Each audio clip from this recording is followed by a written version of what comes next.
Bonjour à tous, au sommaire de ce jeudi 21 novembre. Tout d'abord, une page consacrée aux finances de Gland et Rolle.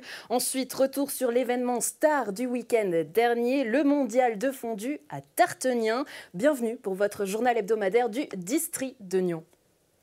À Gland, le municipal des finances reste optimiste malgré un budget 2020 déficitaire avec un excédent de charges de 3,5 millions. La ville présentait ce lundi ses prévisions financières et malgré le rouge, la dette par habitant n'a jamais été aussi basse. Depuis 30 ans, la marge d'autofinancement reste positive et les comptes 2019 devraient être bons. Explication au micro de Florian Cavalieri. Pour l'instant, elle a plutôt baissé. C'est un petit peu moins que l'année dernière. Le budget de 2019 annonçait un peu plus de 4 millions d'excédents de charges sur les revenus. Donc on va plutôt dans le bon sens. Et puis comme je le dis toujours et j'essaie de le marteler parce que c'est pas évident, on retient toujours ce chiffre-là, mais celui qui est important en réalité c'est la marge d'autofinancement. Et cette marge d'autofinancement elle est positive, elle est à peu près à 2 millions.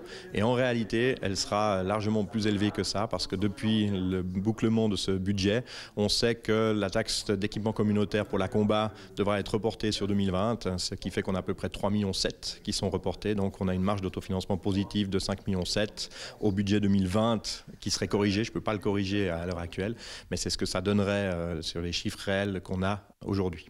Oui, il faut quand même préciser que cette marge d'autofinancement, c'est ce qui permet à la commune d'investir sans passer par l'emprunt. Exactement, c'est ce qui permet de faire les premiers investissements. Si on investit plus que la marge d'autofinancement, eh bien on doit emprunter. La chance, c'est qu'on a aussi aujourd'hui des taux d'intérêt pour l'emprunt qui sont extrêmement bas. On a un emprunt à intérêt négatif pour le court terme. On vient de faire à 10 ans à 0,02, donc on est vraiment très très très bas. Donc on est de toute façon bien pour emprunter, mais il s'agit toujours effectivement de pouvoir dégager le plus possible de marge d'autofinancement pour pouvoir financer nos propres projets. Et c'est ce qui est le cas puisque depuis le début de la législature, on a plutôt baissé la dette, quand bien même on a continué à faire des investissements. Vous dites même, hein, c'est la dette par habitant la plus basse depuis 30 ans. Alors ça signifie que Gland peut se lancer dans des grands projets. Oui, tout à fait. On a une dette qui s'est éloignée de notre plafond d'endettement puisqu'elle a baissé. Après, c'est la dette la plus basse par habitant aussi parce qu'on a pas mal augmenté nos habitants, le nombre d'habitants depuis 30 ans. Donc ça, c'est clair que ça joue un rôle. Mais c'est vrai qu'on est assez bien au niveau de la dette. Comme on est aussi bien au niveau des taux d'intérêt, c'est une période favorable pour pouvoir investir. La grande question qui agite le district, notamment les responsables des finances des communes du district, c'est est-ce que le canton va prendre, oui ou non, à son compte la facture sociale notamment et la péréquation? Oui, alors on n'en sait rien du tout, effectivement, puisque c'est le canton, c'est pas nous. Mais c'est vrai que s'agissant de la facture sociale, parce que péréquation directe, c'est un petit peu différent. Les communes, là, sont forcément pas toutes d'accord, puisqu'il y en a certaines qui râlent, dont on fait partie, Nyon encore plus, Rolle encore plus, parce qu'effectivement, elles sont très, très contributives. Et puis, effectivement, il y a d'autres communes ailleurs qui vont dire que ça leur va très bien parce qu'elles reçoivent de l'argent. Par contre, pour la facture sociale, là, il est clair que toutes les communes sont d'accord sur le fait que le canton devrait maintenant reprendre à sa charge tout ou partie de cette facture sociale. Et il y avait eu la balance sur les communes de cette facture sociale à l'époque. Ça serait juste que maintenant que le canton s'est refait une santé financière et pas qu'un peu, puisqu'il n'a quasiment aucune dette et puis que ça fait 14 ans qu'il annonce des résultats positifs, qui reprennent à sa charge toute partie de cette facture sociale. Et je pense que les communes doivent effectivement se mobiliser pour cela parce qu'il n'y a plus de raison que cette charge soit sur les épaules des communes. Quand on est un simple contribuable, hein, quand on n'est pas du tout dans les chiffres, qu'on n'y comprend rien, est-ce que c'est bien pour ces impôts? On va payer moins, on va payer plus. Qu'est-ce qui va changer? Alors le budget ne va rien changer au niveau des impôts. On a déjà annoncé avec notre arrêté d'imposition qu'on avait baissé d'1,5 point. Le canton, lui, va augmenter d'1,5 point. C'est la reprise justement une partie de la facture sociale avec la Vassade. Donc pour le contribuable londois, ce sera neutre. Ce n'est pas le cas de toutes les communes. Par contre, pour le contribuable londois, ce sera positif, c'est-à-dire qu'il paiera moins d'impôts à partir de 2021 parce qu'on sait déjà que le canton, lui, en 2021, va baisser et c'est déjà le cas aussi pour 2022 notamment. Donc il y aura une baisse d'impôts, sauf si à Gland, on devait augmenter les impôts en 2021. C'est pas à l'ordre du jour. On ne sait jamais ce que ça va donner. Après, ce budget-là, effectivement, montre que malgré les 3,5 millions d'excédents de charges sur les revenus, montre par rapport à l'endettement, par rapport à la marge d'autofinancement, que finalement la situation financière est assez saine. C'est d'autant que au niveau des comptes 2019, je sais déjà qu'ils seront tout à fait positifs, comme l'ont été les comptes 2018. Donc par rapport à une situation financière saine, le contribuable peut effectivement se réjouir et se dire que logiquement, il ne devrait pas y avoir d'augmentation pour eux et le canton passant à une baisse à partir de 2021, il devrait baisser un petit peu. À Rolle, l'ambiance était beaucoup plus tendue lors du dernier conseil communal du mardi 19 novembre. La droite du conseil a refusé en bloc la hausse de 4 points sur le taux d'imposition, tandis que le groupe Rose-Vert la plébiscitait. Résultat, statu quo à 59,5 points. On en parle avec le syndic de la ville de Rolle, Denis Jacquet. Bonjour. Bonjour. Il y a un an environ, vous vivez pratiquement la même situation. Le conseil communal refusait une hausse d'imposition de 8 points. Cette année, un refus de 4 points d'impôt. Quelle est la situation financière de la commune? Alors, la situation financière, c'est notre marge d'autofinancement qui continue d'être négative, de l'ordre de 5-6 millions. Donc, une marge d'autofinancement à compenser par de l'emprunt, puisque nous n'avons pas de revenus prévus ces prochaines années en comparaison du développement qu'on pourrait avoir. J'entends Gland, évidemment, c'est des communes qui peuvent encore se développer et forcément avoir des recettes par de nouveaux habitants qui arrivent. Nous, on est donc condamnés quelque part à subir la situation telle qu'elle existe aujourd'hui encore longtemps, quoi. Donc si on essaye d'expliquer la situation aux gens qui nous écoutent, cette marge d'autofinancement négative depuis 2 ans pour le budget 2019 et 2020, c'est-à-dire que concrètement, vous n'avez rien en poche, ni pour investir, et encore plus grave, rien pour financer vos dépenses courantes. C'est absolument exact. Bien résumé, voilà. Rolle dite perle du Léman, commune riche devenue pauvre. Vous êtes d'accord avec ça ou pas? Oui, la commune n'a jamais été riche, hein. C'est nos citoyens qui sont riches. La commune, elle vit avec ce qu'on veut bien lui laisser ou lui donner. Je pense qu'évidemment, on est toujours considéré comme une commune riche dans l'esprit des gens parce qu'on a un taux d'imposition à 59,5 alors que des tas de communes ont des taux d'imposition beaucoup plus élevés. Donc c'est ça qui fait toujours la comparaison. Or, comparaison n'est pas raison en l'occurrence avec le taux d'imposition. Vous dites qu'aujourd'hui la situation est critique. Qu'est-ce qui vous inquiète du côté de la municipalité? Alors, ce qui nous inquiète, c'est évidemment la nécessité aujourd'hui d'augmenter notre plafond d'endettement, que je rappelle avait été rabattu de 10 millions au début de la législature, toujours par le côté droite du conseil communal. Aujourd'hui, on doit faire machine arrière, inverse, c'est-à-dire augmenter le plafond d'endettement. La question qui se pose aujourd'hui, c'est à quel niveau on doit le faire, puisque chaque année, évidemment, on voit ces exercices comptables différents. Évidemment, il y a des investissements qui sont complètement arrêtés depuis 2 ans. Donc ça, c'est une conséquence assez grave, parce qu'il y a des investissements qui sont devenus indispensables par rapport aux projets qui ont déjà été votés par le conseil communal. Nous devons réaliser des infrastructures. On entend du côté des écoles la nécessité de 8 classes à l'été prochain. Alors évidemment, c'est l'association Enfance et Jeunesse qui gère cette partie-là. Elle-même va certainement déposer une augmentation de son propre plafond d'endettement, un plafond d'endettement pour lequel Rolle évidemment participe à peu près à 50%. Donc c'est-à-dire que là, on bloque, on gèle certains projets? Oui, on gère certains projets. Quelque part, ce n'est pas seulement Rolle qui est touché, c'est toute une région. On en a beaucoup entendu parler du côté de Nyon avec des exemples concrets. On peut parler de la salle de gymnastique pour vous, la caserne des pompiers, le projet Schenk. Est-ce qu'il y en a d'autres qui risquent de passer à la trappe? Disons qu'il y a le projet d'augmenter de construction scolaire qui sont normalement prévus à Perrois. Il y a un centre sportif qui, je crois, serait assez nécessaire pour notre région, j'en suis même sûr, puisqu'il n'y a rien eu depuis des années en développement d'infrastructures sportives sur notre territoire et dans la région. Il y a un beau projet qui était prévu à Perrois. Probablement que c'est des questions qui vont être réalisées, enfin c'est des projets qui vont être réalisés dans la future législature. Mais néanmoins, ce qui nous arrive aujourd'hui, c'est quand même une durabilité de manque de moyens qui forcément se reportera sur les générations futures, parce qu'il faudra évidemment passer à la caisse à un moment donné quand même.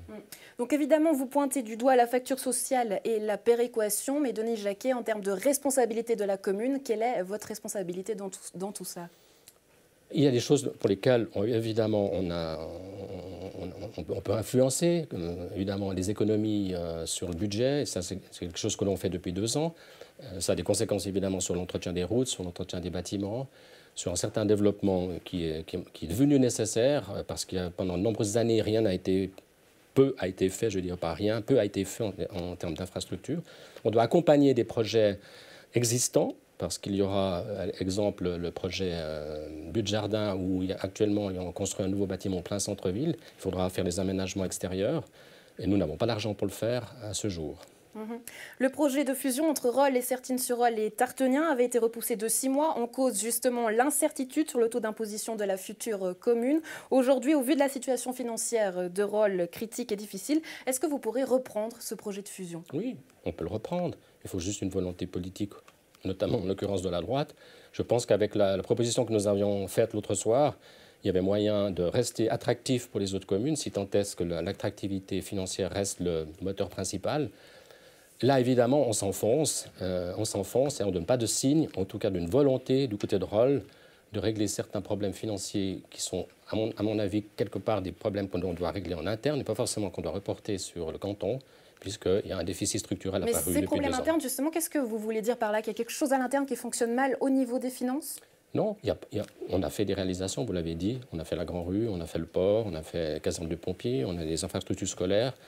Tout un tas de projets, l'accueil de la petite enfance. Beaucoup de projets ont été faits ces 10 dernières années, ont été quelque part en partie financés par des rentrées fiscales des personnes morales, à un moment où, quelque part, le point d'écrêtage était encore existant. Le point d'écrêtage a disparu. Je sais que c'est un peu compliqué à expliquer. Évidemment, la majorité de nos ressources partent au canton. Et aujourd'hui, il faut quand même payer nos dettes et puis, bien sûr, penser à l'avenir. Et les moyens sont insuffisants. Denis Jacquet, syndic de la commune de Rolle, merci d'avoir été avec nous. Et puisqu'on est à Rolle, on y reste. Sachez que du 22 au 25 novembre, le château de Rolle vire à l'orange, symbole d'engagement dans le cadre de la Journée internationale pour lutter contre la violence à l'égard des femmes, qui aura lieu le 25 novembre. Un événement mené par les Soroptimistes et la municipalité. On parle mondial de fondue, 3e édition. Denis Jacquet, je crois que c'est un événement que vous connaissez bien puisque vous avez l'habitude d'y participer en tant qu'amateur. Absolument. J'ai participé cette année, je n'ai pas gagné, mais je suis content que c'est des Rollois qui ont remporté. Comme quoi, le Rolle n'est pas toujours perdant. Voilà qui est bien dit par le syndic. Justement, la 3e édition du Mondial de fondue a attiré 120 concurrents à Tartenien. Dans la catégorie amateur, on vient de le dire, les Rollois, Christian Maillardet et Daniel Villard, sacrés champions du monde. Avant de recevoir nos champions du monde en plateau, je vous propose de revivre cette compétition en images.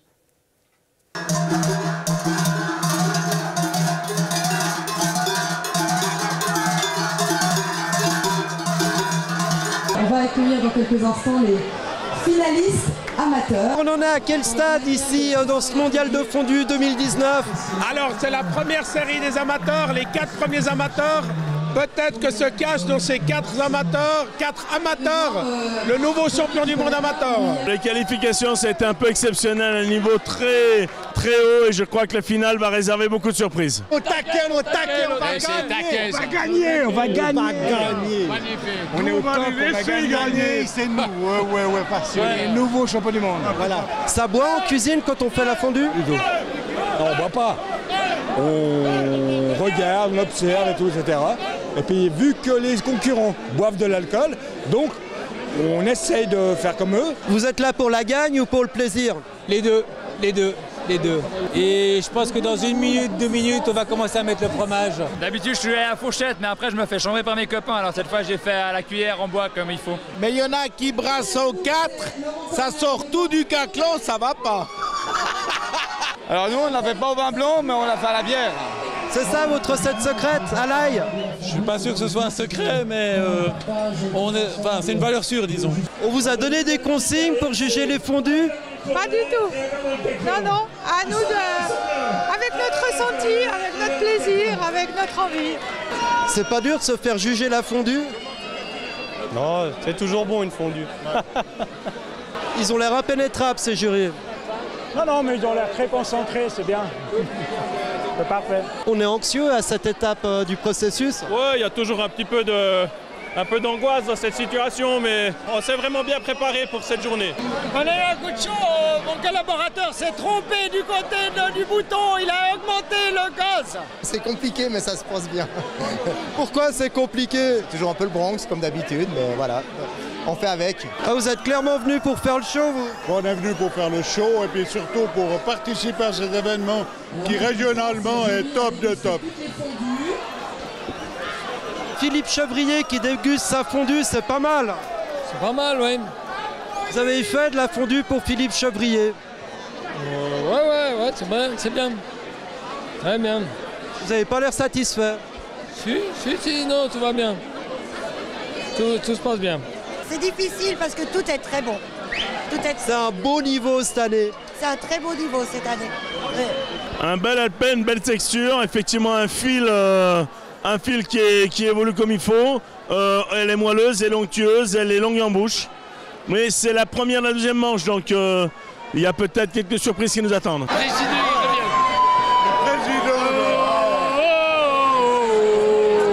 Je viens de Grenoble exprès et c'est le top.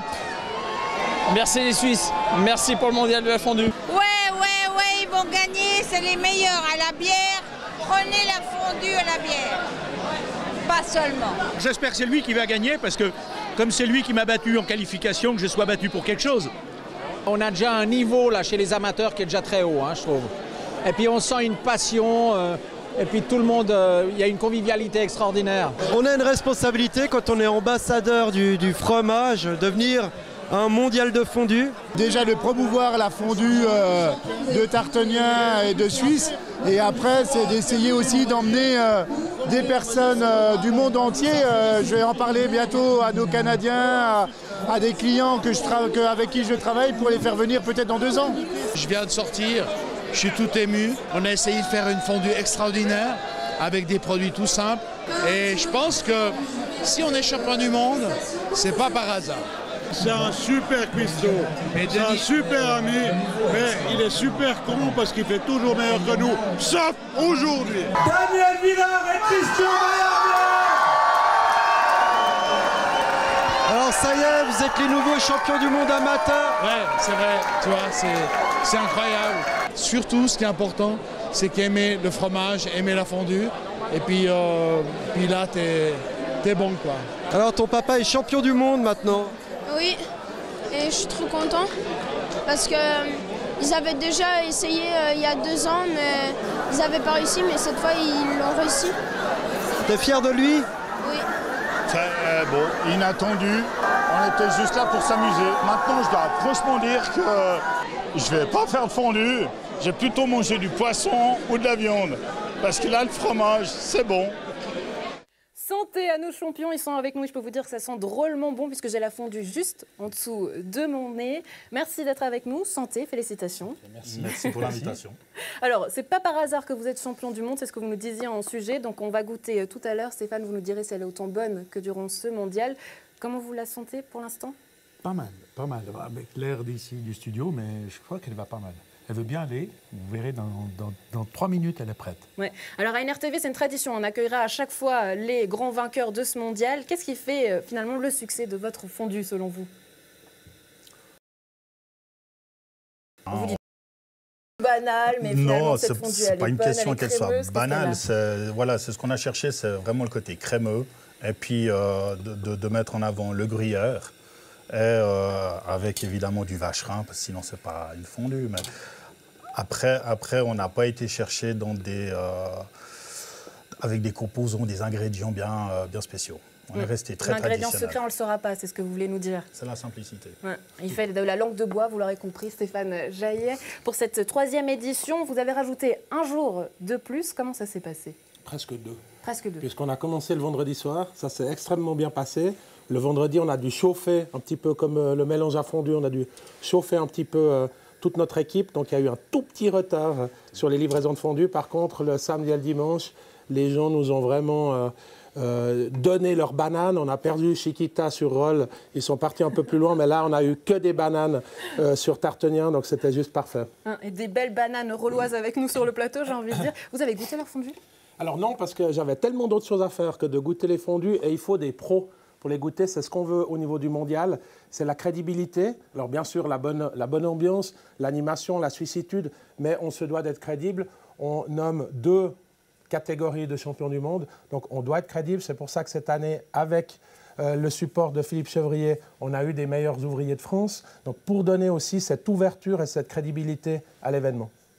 Donc on va attendre encore quelques instants jusqu'à ce qu'elle soit prête, parce que le mondial de fondu, c'est du sérieux aussi. Il y a une catégorie professionnelle. Là aussi, cette année, la cuvée était très très bonne. Oui, et puis très émotionnelle, parce que c'est son papa, enfin un papa avec son fils. Il y avait la maman dans le public.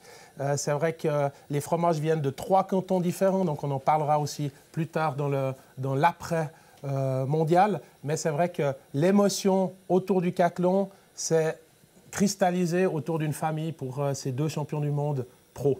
Et je vous propose justement de revivre cette catégorie, cette compétition dans la catégorie professionnelle en images. Qu'est-ce qui pousse les professionnels à participer à ce mondial ? Déjà juste le plaisir, l'ambiance d'être dans le village de Tartenien avec cette magnifique ambiance. Passer un bon moment, c'est vraiment ça la première motivation. Et il n'y en a pas d'autre que juste de passer un bon moment. Les gens qui organisent ça, c'est des gens du village. Et je trouve ça génial. Et on présente ça, on vient soutenir ces personnes et on participe à ça, à ce fête populaire qui est ici à Tartenien. Ouais, on y va, on boit un verre maintenant. Alors là, ça rigole plus, on est avec les professionnels. Tout va bien, on est tout à fait détendu. Vous l'avez répété longtemps, cette recette, avant de venir? Non, je fais la même au restaurant que j'ai. Je fais exactement la même fondue que dans la cantine du vigneron en dessous. Il y a exactement la même recette. On est là pour remplacer mon patron qui malheureusement ne pouvait pas venir. Donc on a pris ça avant-hier qu'on était là aujourd'hui. Donc on vient comme ça avec le plaisir, sans aucune ambition et on voit ça payer. On est très content d'arriver là ce soir. C'est là que tout se décide quand on verse le fromage dans le cathlon.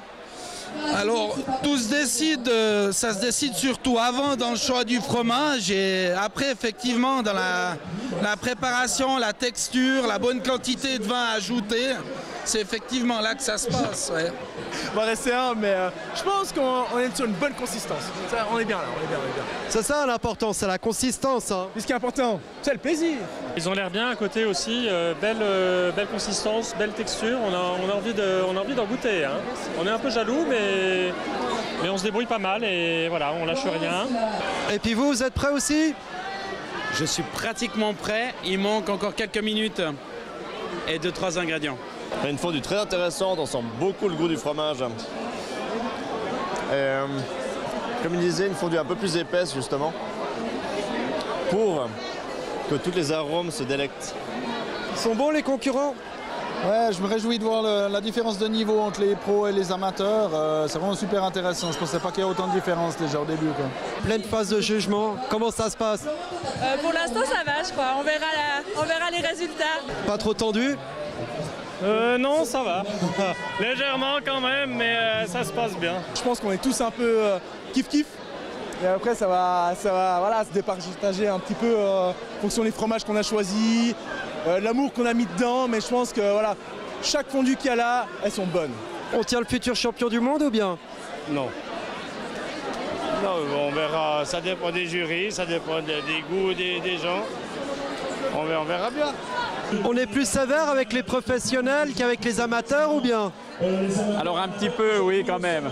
On est un peu plus exigeant, oui. J'ai parlé avec plusieurs participants, ils m'ont dit qu'ils ont vraiment pesé leurs produits au gramme près. Il y a vraiment un entraînement qui se fait, on sent que c'est vraiment quelque chose qui tient à cœur. Ils ont tous envie de gagner, quoi, finalement. Florian Berg et Jean-Mathieu. On a passé vraiment une bonne soirée. Je pense que tout le monde a bien participé, on a tous fait des fondus malades, on est heureux, mais heureux comme pas deux. On le fait en famille, moi je suis avec mon papa, c'est un métier de famille, on est 2 cuisiniers, c'est que du bonheur. Voilà. Qu'est-ce que vous allez en faire de ce titre de champion du monde de fondue professionnel? On va aller le montrer là où on a appris le fromage, puis partager ça avec lui autour d'une bonne bouteille. Voilà. Peut-être même 2 bouteilles et puis une bouteille de gouttes. Hein. Ouais, je pense que ça vaut la peine. Mais du coin ou de la pomme? Parce qu'on ne sait pas trop. On verra. On verra. Voilà. Ça va être sur le moment qu'on décidera, quoi. Fourchette en main, je me lance. En touille, je vais goûter ça. Est-ce qu'elle est comme lors du mondial? Presque. Comme ça, il faut parler hein, pendant que je mange. Presque. Presque. Elle est presque. Bon appétit. Merci. Elle est presque aussi bonne que le jour de la finale. Mais il manquera peut-être quelque chose, mais on ne vous dira pas quoi. Il manque le petit ingrédient secret, c'est ça? C'est exactement. Stéphane, comment vous la trouvez? La texture est bonne. Je vous pose la question et je vais parler la bouche pleine. Hein. Vous avez vu, je suis pas sympa. On voit la professionnelle. Non, elle est très très bonne. D'ailleurs, il y a justement ces critères d'onctuosité, de visuel, de goût. C'est pas seulement le goût, et c'est un tout. De nouveau, hein, je ne suis pas un pro de la dégustation, mais c'est un tout et ça me fait énormément plaisir pour le mondial d'être présent aujourd'hui ici. Mais tout plaisir est pour nous. Hein. On perpétuera cette tradition pour les années à venir. Sera protocolé. Ce sera protocolé. Donc vous nous avez dit qu'il manquait le petit ingrédient secret, mais selon vous, qu'est-ce qui fait la bonne fondue? C'est une barre de chance ou pas? Ou il faut les bons produits? Comment est-ce qu'on fait une bonne fondue? La matière première, les fromages, c'est sûr et certain. Et après, comme l'ancien champion du monde l'a dit, il ne faut surtout pas la brûler et la chauffer très doucement. Vous qui êtes le chef, je vous laisse le goûter. On partage la fourchette, on est à la maison. Hein. Pas de souci, merci. Acheter son fromage chez un fromager. Bien sûr que dans les grandes surfaces, vous avez du fromage, super, il n'y a pas de problème, ils ont des mélanges et tout. Mais achetez votre fromage chez un petit commerçant. Il y en a à Nyon, à Rolle, partout. C'est comme avec le vin, utilisez du vin suisse. Je voulais justement savoir si c'était du vin de Tartenien que vous aviez utilisé. Alors là, voilà. Il ne peut pas dire autre chose. Ah bah non, à consommer avec modération. Mais c'est du vin suisse. Exactement. Christian, comment est-ce que ce concours, plutôt, il a changé votre vie, j'ai envie de dire? Maintenant, est-ce que tout le monde vous appelle et veut votre fondue ou comment ça se passe? Pas tout à fait encore, mais c'est vrai qu'avec 200 SMS et emails et tout ça, c'est clair, tu te dis, mais c'est incroyable, c'est génial, parce que la fondue, c'est quelque chose qui fait partie de nos gènes, à tout le monde. Voilà, puis on est tous là en train de dire « Ah, t'es champion du monde de la fondue !» Mais c'est quoi? C'est un titre, c'est parti sur un joke à l'époque et tout, mais c'est extraordinaire. Et puis, c'est vrai que les gens, les gens t'appellent, te félicitent, alors que, en fait, tu as fait fondre du fromage, mais du bon fromage avec du bon vin. Toi, tu causes, moi, je mange. Ouais. Ça fait partie de votre plus beau souvenir autour d'une fondue, ce mondial, ou pas? C'est quoi votre plus beau souvenir autour d'une fondue? Mais je pense qu'on a fait un beau parcours avec Daniel, parce qu'on a su un petit peu Daniel, c'est l'horloger, c'est le gars, c'est un métronome, c'est le type qui machin, il pèse tout, etc. Voilà. Moi, je suis un petit peu foufou, je suis un petit peu plus, etc. Puis ça l'énerve un peu, mais jusqu'à un certain point, puis on se complète bien. Mais à quel point est-ce qu'on peut être foufou dans une fondue? Par exemple, le curry, tout ça, vous osez ou pas vraiment? Non. Non, c'est catégorique. Bah, pour le mondial, non. Par contre, à côté, oui, on peut faire d'autres fondues. Hein. Mais là, c'est Christian qui est venu avec différents fromages, où il est parti dans plusieurs cantons. Et puis, moi, je suis resté beaucoup plus traditionnel. Et on se battait parce qu'on a fait chacun la sienne, puis on faisait tester les amis. Et au début, il rigolait parce qu'il disait je ne sais pas pourquoi vous allez là-bas. Hein. Ouais, vous n'allez jamais y arriver. Christian, je vous laisse la fourchette peut-être, parce que là, vous touillez, mais je crois que votre ventre appelle quand même. Stéphane Jaillet, pour le prochain mondial de fondue, les 4 ans, qu'est-ce qu'on peut espérer? Toujours plus grand, toujours plus haut, toujours plus de jours? On est arrivé dans un cadre qui est maintenant connu, qu'on gère, qu'on a géré. Et il faut maintenant affiner, sans mauvais jeu de mots, avec le fromage. Il faut affiner le concept, il faut affiner la fluidité aussi du nombre de personnes. On a eu quand même quasi 10 000 personnes qui sont venues sur les 3 jours. Donc là, on veut garder cet esprit convivial. On ne veut pas rentrer... Alors évidemment, on va en discuter en comité, mais on ne souhaite pas rentrer dans une logique de prélocation à la Paléo ou au Montreux Jazz pour garder cet esprit convivial. On veut garder un produit tartevinois. Oui, alors tartevinois, oui, pour l'instant, ça c'est sûr. Il y a évidemment des pays maintenant qui nous appellent pour pouvoir faire des sélections les années paires, mais on en parlera tout à l'heure. Et c'est vrai que pour nous, on veut garder cette convivialité, on veut garder la possibilité aux gens de se dire le matin même, allez, on va manger une fondue au mondial, on va manger une fondue à Tartenien, on va boire un petit coup de chasse là à Tartenien, sans devoir imposer... Vous aurez un gage, Christian. Ah oui, ça c'est il y a le coup du milieu qui va arriver d'ailleurs. Ah voilà, on est à sec, J'avais perdu la bouteille. Non, sans devoir bloquer les gens qui n'auraient peut-être pas acheté leur billet et qui ne puissent pas venir. Donc on veut vraiment garder cet ADN et cette émotion et cette sensibilité que le Caclon et tous les gens qui sont là et qui ont été là cette saison véhiculent. Merci, on remplit le verre. Comment est-ce que vous avez vécu justement cette finale, Christian? Mais pas facilement. Pas facilement, c'est vrai. Qu'est-ce qui était difficile? C'était quoi? Il y avait trop de vin? La préparation. Non, c'était un moment extraordinaire. Et puis je reviens sur ce que Stéphane dit. Pour nous, en tant que participants, tu arrives dans une cave, tu dois faire ta selle. Pour nous, c'est facile. Mais on se rend compte, parce qu'on connaît bien maintenant, ça fait ma 3e édition, il y a tout un boulot derrière. Il y a tout ce travail de préparation, d'organisation, etc. Les soirs qu'ils ont passés, tous ces copains vignerons de Tarteniens qui ont fait un monstre boulot avec leurs épouses et tout pour préparer, pour faire cette fête. Toi, tu arrives en tant que participant, tu présentes ton fromage, on te dit tu vas là, tac, tu fais... C'est joli, c'est le plus beau travail qu'on a. Nous, on a eu beaucoup de plaisir à faire ces concours. Et je reviens sur le truc. Après, savoir si on fait plus loin, s'il faut aller moins loin, s'il faut faire une catégorie, par exemple, avec des fondues un petit peu différentes. Parce qu'il y a plein de gens qui essayent pour se différencier. Je me rappelle au tout début, tu essayes. Cette année, j'ai vécu sur la finale, j'ai vécu quelqu'un qui avait mis du thym dans son fromage. Et voilà, il était là, il a essayé. Mais pas plus. Mais pas plus, parce que le thym, ça va bien avec du lapin, avec de la viande, etc. Mais pas forcément avec une fondue. Par contre, il a essayé. Justement. Voilà. Je vous laisse la fourchette. On va en laisser un petit peu aussi pour les personnes en régie, nos caméramans. Stéphane Jaillet, on nous disait peut-être qu'à l'avenir, rapidement, le mondial pourrait changer un petit peu de structure et d'organisation. On veut crédibiliser encore plus l'événement. On a des pays, comme je le disais tout à l'heure, qui nous ont approchés pour nous dire, écoutez, nous, on fait des sélections. Et ça, c'est aussi grâce à Nicolas Bidot avec Présence Suisse. On a des pays qui nous ont dit on veut faire des sélections les années paires et on vous envoie les sélectionner aux années impaires, étant donné que le mondial est tous les 2 ans. On doit maintenant laisser retomber de nouveau, sans mauvais jeu de mots, le soufflet pour changer de la fondue, se poser les bonnes questions, y trouver évidemment les bonnes réponses, mais l'idée c'est vraiment de garder l'ADN tartenien, de garder cette convivialité, de garder aussi le côté ami, le côté partage, le côté émotion que le caclon transmet, que la fondue transmet et que ce plat national transmet aussi. Un plat national, j'imagine aussi suisse, typique pour Noël?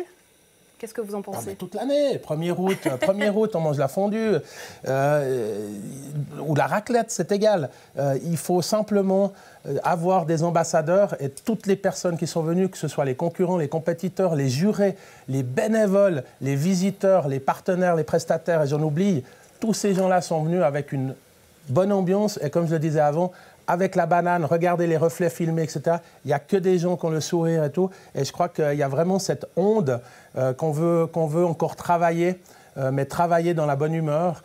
Alors on est des fois dans le comité, ça chahute un petit peu, mais c'est cette bonne humeur qui nous fait vivre et qui va nous donner l'énergie et la motivation pour cette 4e édition qui aura lieu en novembre. Mais je ne donne pas la date parce que j'aimerais pouvoir la discuter avec mon comité. Mais en novembre 2021, avec une grosse surprise, et vous le verrez, parce qu'on en a déjà discuté avec Nicolas Bidot, il y aura une grosse surprise pour la 4e édition. Voilà de quoi nous donner l'eau à la bouche. Merci messieurs d'avoir été avec nous. Merci, et puis on passe à la féerie de Noël, et plus précisément au marché de Noël dans la région. La magie de Noël frappe à vos portes. Vive le vent d'hiver et ses traditionnels marchés de Noël. Grimpés dans le traîneau, on vous emmène en balade à travers la région. À Saint-Cergue, rendez-vous du 23 au 24 novembre. Dans une ambiance hivernale et montagnarde, le marché de Noël de Saint-Cergue attend ses visiteurs au cœur de la station, dans les 3 salles du centre du Vallon. Animation et artisanat au programme. Le samedi sera rythmé par une animation musicale, tandis que le dimanche est consacré à la visite tant attendue du Père Noël. À Coppet, du 28 novembre au 1er décembre, le château accueille un marché de Noël d'un autre temps durant 3 jours. Environ 80 exposants, créateurs et restaurateurs investissent les lieux de la bâtisse, avec des animations pour les enfants, ateliers décoration, biscuits de Noël et visite du Père Noël de 15h à 17h. Comme nouveauté, un nouvel espace de food truck. Version gourmande du côté des Uns, la ferme des Perrettes accueille le marché de Noël le samedi 30 novembre dès 10h30 avec des dégustations de vin, pâtisserie et pizza au feu de bois. À Trélay, dans une ambiance chaleureuse et conviviale, le marché de Noël présente le travail de petits lutins artisans créateurs. L'occasion de dénicher vos cadeaux de Noël avec des créations locales du 7 au 8 décembre. Enfin, à Nyon, vous pourrez profiter de la féerie du marché de Noël du 13 au 24 décembre. Plusieurs chalets vous proposeront des produits maison et spécialités de la région qui raviront vos cœurs et papilles. Enfin, les chineurs, broconteurs et puciers trouveront leur plaisir lors du marché aux puces de Noël le 15 décembre dans le quartier de Rives. Excellente fête à tous. On ouvre à présent une page de sport. Alors, on attend un petit peu pour la page de sport. On va meubler, oui, après l'hésitation de la fondue, on va garder la ligne et on passe surtout au championnat suisse de gymnastique. De quoi garder la ligne après la fondue, c'est plutôt bienvenu. On parlera justement gymnastique. Les championnats suisses de gymnastique aux agrès féminins et la finale pour Engin ont réservé un beau spectacle. Le week-end dernier à Gland, le Morgien Stéphane Détra, habitué des podiums, on a profité pour se parer d'or à la barre fixe. Retour sur cet événement avec nos deux invités. Valérie Scherer, présidente du comité d'organisation. À vos côtés, Noah Richard, gymnaste. Merci d'être avec nous. Merci à vous. Revenons justement sur ces championnats avec vous, Valérie. La Fédération suisse de gymnastique a choisi la Société de gymnastique de Gland pour organiser ces championnats suisses de gymnastique aux agrès. Qu'est-ce que ça représentait pour vous ? Alors, c'était une grande organisation. On a souvent organisé des concours cantonaux qui accueillent quand même 800-900 gymnastes, mais moins de spectateurs. Et puis, il n'y a pas toute la logistique de logement. Et puis là, on s'est dit, mais pourquoi pas essayer de faire quelque chose de plus grand ? Et voilà, c'est la vice-présidente Sandra qui a émis cette idée de se lancer dans l'organisation de championnats suisses. Et puis, on a posé notre dossier auprès de la FSG qui l'a accepté. Et c'est parti comme ça. On parle d'un véritable show, finalement, d'un spectacle. Pourquoi ? Qu'est-ce qui fait finalement la magie de ce week-end-là ? Mais c'est beau, ça fait rêver. Déjà, il y a les justes au corps des gymnastes qui brillent, il y a beaucoup de paillettes. Et puis c'est beau de les voir au sol, faire des flic-flacs, des saltos, des vrilles dans tous les sens. C'est un très beau spectacle. Et puis, dans les gradins, chaque gymnaste a plus ou moins son club de supporters qui vient avec des cloches, des klaxons. Enfin, il y a énormément d'animation. Noah, tu participais justement au championnat des hommes, le 9 et le 10. Et là, tu arrives en 6e position suisse, catégorie C5. Pour moi, c'est un peu du chinois. Est-ce que tu peux nous expliquer ? Alors, on va commencer la gym, en fait. Dès qu'on commence, on est en C1. On doit faire à peu près 2 ans par catégorie. Donc, ça fait C1, C2, etc. jusqu'à C7. Et ensuite, on arrive dans la catégorie homme. Ou femme, du coup, si on est une femme, logiquement. Mais du coup, moi, je suis dans la catégorie C5 et il me reste encore pas mal de temps. Comment est-ce que toi, tu as vécu finalement cette compétition ? Alors, il y a toujours beaucoup de stress. Il faut savoir le canaliser, le respirer, etc. Donc là, pour le coup, on voit en fait le championnat des femmes qui a eu lieu le 16, c'est ça ? Oui, c'est exact. Donc c'est un petit peu la même ambiance qui règne du côté des garçons et des filles ou pas du tout ? Qu'est-ce que toi t'en penses ? Alors, je pense que chez les filles, on va plus voir l'esthétique. Par exemple, au sol, on doit faire des petits chichis, donc c'est des petits mouvements de main ou quelque chose comme ça. Des petits chichis, c'est étonnant ça comme mot. C'est vraiment des petits chichis qu'on dit, c'est pas très flatteur. Mais après, c'est pas toutes les gymnastes, mais c'est vrai que chez les filles, il y a un petit peu plus... Voilà, de mouvements de main. Chez les filles, un petit peu de chichi. J'entends, du côté de la fondue, ça souffle. Noah, toi, en tant que gymnaste homme, est-ce que tu sens peut-être un petit peu, des a priori quand tu dis « je suis gymnaste », est-ce que tu sens un peu ces a priori aujourd'hui dans la société ou pas du tout ? Alors, oui, les agrès, c'est un peu... tout le monde dit « ah, c'est un peu pour les filles », mais alors que pas du tout. Si quelqu'un va venir voir, je pense, un concours, va très vite être impressionné et puis... va très vite changer d'avis. Enfin, c'est ce que j'espère. Donc voilà, il n'y a pas que les filles qui font des chichis, j'ai envie de dire. Valérie, quand vous voyez ces jeunes et finalement ce mondial qui a été organisé à Gland, j'imagine qu'il y a une certaine fierté de voir qu'il y a du potentiel aussi dans la région. On peut citer Tiffany Frossard à Gland qui termine 7e. Donc on a des vrais athlètes chez nous aussi. Ah, tout à fait, oui. Alors bon, on est une petite société, alors c'est vrai qu'on n'a pas tout le temps des gymnastes qui arrivent à se qualifier pour ces championnats suisses. Mais ça arrive et on espère qu'après Tiffany, on aura d'autres gymnastes qui arrivent à atteindre ce niveau. Peut-être Noah. Ouais, voilà. Noah, justement, pour toi, quels sont tes prochains challenges ou qu'est-ce que tu aimerais bien arriver à faire? Alors, il y a plusieurs choses, c'est aux différents engins. Du coup, par exemple, aux anneaux. Hier soir, j'ai réussi une sortie. Normalement, on fait une sortie salto, donc c'est un backflip, plus simplement. Du coup, j'en ai fait un double. Ce qui est plus compliqué, ça rajoute du stress, mais on est heureux, on est fiers de ce qu'on a réussi. Et pour le futur, pourquoi pas viser une première place aux Suisses. C'est vraiment le but ultime, je pense, de chaque gymnaste. Et là, on voit les étoiles qui illuminent tes yeux. Tu nous as apporté d'ailleurs un objet symbolique de la victoire. Qu'est-ce que c'est? Alors, c'est la distinction que j'ai gagnée du coup à mes championnats suisses le 9 novembre, où je suis arrivé 6e. Et pour moi, ça montre un peu ma persévérance et mon envie d'aller plus haut. Pour le club de manière générale, Valérie, quels sont les prochains objectifs? Alors là, on va déjà récupérer, se reposer. Notre caissière doit faire les comptes, voir un petit peu ce qu'on a fait comme bénéfice. Et puis, il y aura certainement d'autres concours. Les Suisses, je ne sais pas, parce que c'est quand même très lourd comme organisation. À voir, peut-être dans quelques années. Comme quoi, les comptes reviennent finalement toujours au menu. Valérie Scherer, Noah Richard, merci d'avoir été avec nous. À très bientôt. Merci. Quant à nous, on se retrouve la semaine prochaine pour plus d'actualités. Bonne suite de programmes sur New Région Télévision.